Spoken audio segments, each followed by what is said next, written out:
Inalala ng mga malalapit niyang kaibigan ang isa sa mga nalunod na Ateneo student athlete na si Divine Adili. Hindi raw nila malilimutan ang palabiro at masipag na basketbolista. Narito ang Frontline Report. Sa ganitong eksena, gustong maalala ng mga dating teammates sa New Era University Hunters si Divine Adili. Malayo pa lang, ninitian ka na niya at babatiin kahit saan ka pa niya makita. Kahit anong trip ng katropa, sasakyan niya, nakikipagbiruan, marunong makisama. Bilang student athlete, MVP na maituturing sa basketball court si Divine. Siya po yung tinitingala namin, ma'am eh. Kasi nakikita po namin kung gaano siya kasipag. Kumbaga, siya po yung nagbibigay ng po sa amin ng ilaw. Kung bakit gumagana yung team, siya po yung dahilan, si Divine. Naikwento rin daw ni Divine sa mga ka-teammate kung gaano kahirap ang buhay niya at ng kanyang pamilya sa Nigeria.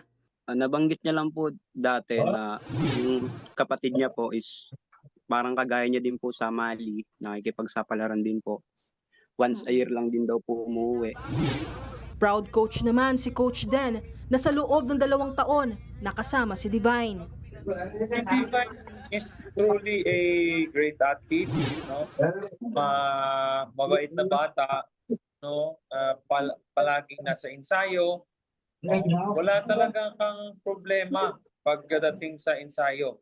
Sa eskwela naman, pumapasok sa klase.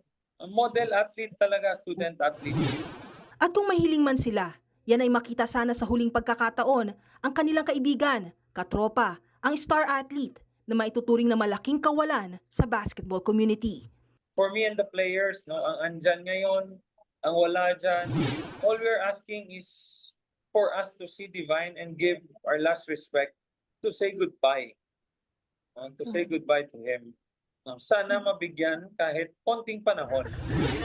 Nagbabalita mula sa Frontline, Malu Chivaria, News 5. Mga kapatid, Cheryl Cosing po.